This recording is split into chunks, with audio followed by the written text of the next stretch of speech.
नमस्कार. चतुर्वेद चिंतनात सर्व सज्जनांचं स्वागत आहे. देह देवाचे मंदिर, आता आत्मा परमेश्वर. जगद्गुरु तुकाराम महाराज आम्हाला सांगतायत की त्या देहातच सगळं आहे. अरे कशाला या देवळात जा, त्या देवळात जा, गर्दी आहे, अमुक आहे, तमुक आहे. अरे तुझे शरीर म्हणजेच देऊळ आहे आणि याच्यात कितीतरी देवतांचा निवास आहे हे पटवून सांगतायत पुन्हा पुन्हा. तुका सांगे मूढ जना, देही देव का पाहना. अरे आपल्या देहामध्ये आणि दुसऱ्या देहामध्ये त्या परमात्म स्वरूपाचं दर्शन घ्यायचा प्रयत्न करा. उगीच का शत्रुत्व वाढवताय? मी असं म्हणलो म्हणून त्यांनी तसं म्हणलं आणि आम्ही उगीच भांडत बसतो. पण या देहामध्ये राहणाऱ्या परमात्म्याला जर वंदन करायची सवय लागली तर प्रत्येक देहाच्या ठिकाणी आपल्याला मंदिराचा भास होईल. यजुर्वेद चिंतनामध्ये देह देवाचे मंदिर या शीर्षकामध्ये आज आपण जे पाहतो आहोत, पृथ्वी मे शरीरे श्रिता शरीर हृदये हृदयं मयि अहम अमृते अमृतम ब्रह्मणी. माझं संपूर्ण शरीर जे आहे हे पृथ्वी तत्वाने व्यापून टाकलेलं आहे. म्हणजे हे जे पृथ्वी तत्व आहे हे माझ्या शरीरातल्या कणाकणामध्ये स्थित आहे. तसा जर विचार केला तर माझ्या शरीरामध्ये अग्नी पण आहे, वायू पण आहे, आकाश पण आहे, जलतत्व पण आहे. पण सगळ्यात जास्त स्वरूपात जर कुठलं तत्व असेल तर ते पृथ्वी तत्व आहे. आणि पृथ्वी तत्वामध्ये पृथ्वी मे शरीरे श्रिता, माझी कातडी असू दे, माझे पाय असू दे, माझे नख असू दे, माझ्या शरीरामधून बाहेर पडणारा घाम असू दे, माझ्या शरीरामध्ये असणारी सर्व प्रकारची ऊर्जा असू दे, या सगळ्याला धारण करायचं जर काम कोणी करत असेल तर ही धरित्री करते, पृथ्वी माता करते. पृथ्वी मे शरीरे श्रिता. या पृथ्वीमध्ये खूप गुण आहेत, अनेक गुण आहेत. त्यापैकी सगळ्यात महत्वाचा गुण आहे तो म्हणजे ती क्षमाशील आहे. पृथ्वीची जी अनेक नाव आहेत, मेदिनी आहे, वसुधा आहे, वसुंधरा आहे, पृथ्वी आहे, कितीतरी त्या पृथ्वीला नाव आहेत. पण त्यापैकी हे एक नाव असंच आहे. पृथ्वीचा स्वरूप असं आहे. पृथ्वीला एक नाव उर्वरा आहे. पृथ्वीला अदिती सुद्धा म्हणलं जातं. म्हणजे देवांची आई बर का, अदिती. आणि पृथ्वीचा हा जो गुण आहे क्षमा, अहो किती सहन करते ती. माणसं तिचा क्षणोक्षणी अवमान करतात, पण ती माता, ती आई आम्हाला क्षमा करते. तंबाखू खाऊन आम्ही तिच्या तोंडावर पिचकाऱ्या थुंकतो, तिच्या शरीरावर लघुशंका करतो, दीर्घशंका करतो, उलट्या करतो. त्या पृथ्वीवर चपला घालून आम्ही फिरत असतो आणि तिची कायम अवहेलना करतो. आमच्या क्षणिक स्वार्थासाठी आम्ही तिचे तुकडे तुकडे करतो. हा भाग माझा, हा भाग तुझा, आणि इंचा इंचा करता आम्ही भांडत बसतो. कित्येक वेळा प्राणही गमावतो. असं जे अत्यंत सहनशील असणारं जे तत्व पृथ्वी तत्व, त्यांनी हे माझे संपूर्ण शरीर, काया,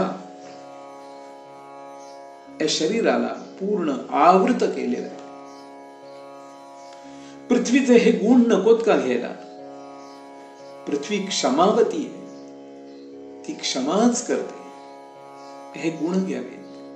पृथ्वी उर्वरा आहे.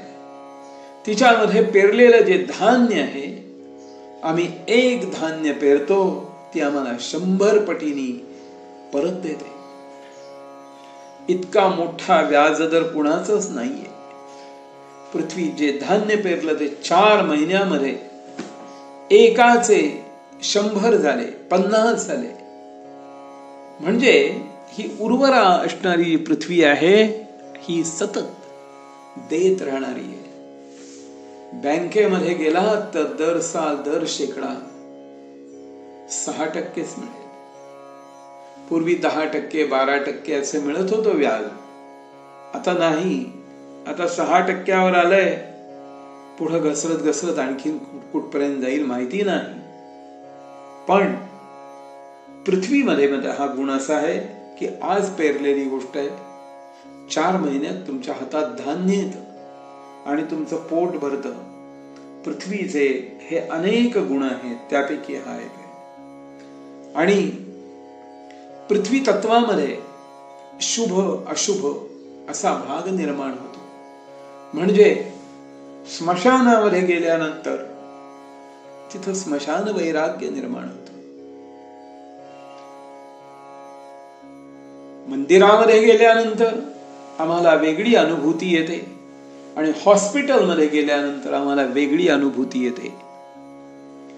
एखाद्या पर्यटनाच्या ठिकाणी गेलो, निसर्गरम्य ठिकाणी गेलो की आम्हाला वेगळी अनुभूती येते.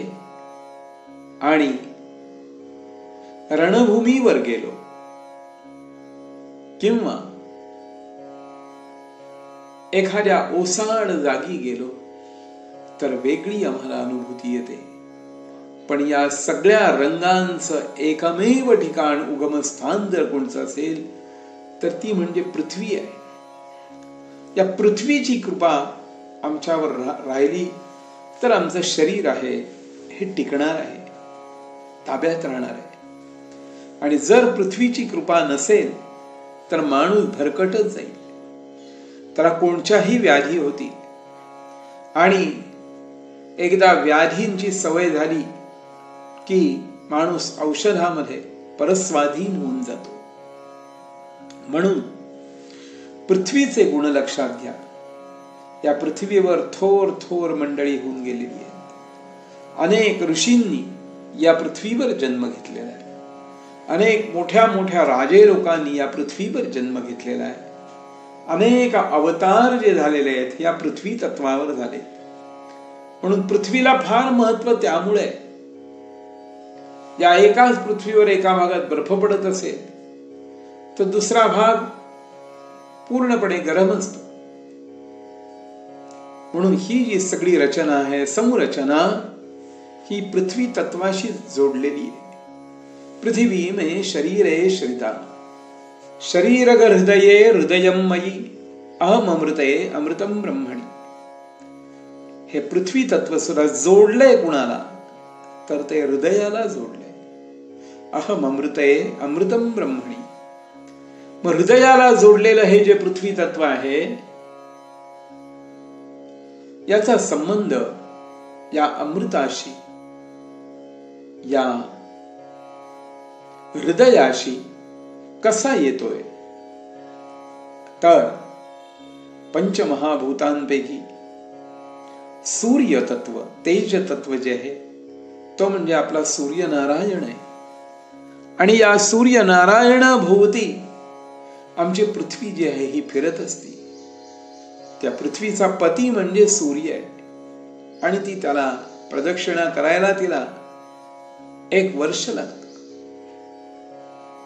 म्हणजे आपल्याच पतीला प्रदक्षिणा घालायला वर्ष लागतं. पण ती बिचारी निमूटपणे या सूर्यनारायणाला प्रदक्षिणा घालते. म्हणून पातिव्रत्य नावाचा जो गुणधर्म आहे, पती पत्नी दोघांनी एकमेकांना सांभाळून राहायचं असतं. एकमेकांना विचारून जर आपण संसार केला तर वादावादीचे प्रसंग येणार नाही. आणि पत्नीला आपण योग्य तो मान द्यावा, सन्मान द्यावा.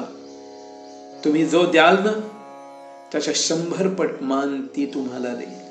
पृथ्वीचे सगळे गुण तिच्या ठिकाणी सुद्धा आहे. आम्ही घरच्या पत्नीला सन्मान देत नाही आणि परिणामी आम्ही आमच्या सन्मानाला मुकतो. म्हणून लक्षात ठेवा, पृथ्वी तत्व हे माझ्या संपूर्ण शरीराला व्यापून राहिलेलं आहे. आणि त्या स्त्रीमध्ये असणारे गुण सुद्धा तसे आहेत तुमचं शरीर गुटगुटीत चांगलं राहायचं असेल, सतेज राहायचं असेल, तर पृथ्वीला रोज वंदन करत जा. समुद्र वसने देवी पर्वत स्तन मंडले विष्णुपत्नी नमस्तुभ्यम पादस्पर्शम क्षमस्व मे. या पृथ्वी मातेला रोज वंदन करत जा.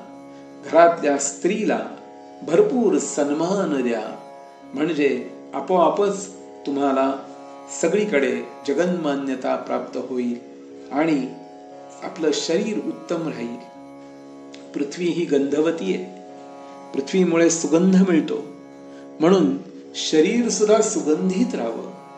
आपल्या जवळ कोणीतरी येऊन बसल्यानंतर त्यांनी आपल्याकडे विचित्र नजरेने पाहून उठून जाऊ नये, यासाठी पृथ्वीची कृपा असावी. आणि पृथ्वीची कृपा प्राप्त करण्यासाठी रोज पृथ्वीला वंदन करा आणि पृथ्वीला कुठल्याही परिस्थितीत अपमानित करू नका, एवढीच गोष्ट ध्यानात घ्या. सज्जन हो, देह देवाचे मंदिर या शीर्षकाखाली आपण आता उद्या औषधी वनस्पतींचा विचार करूया. धन्यवाद.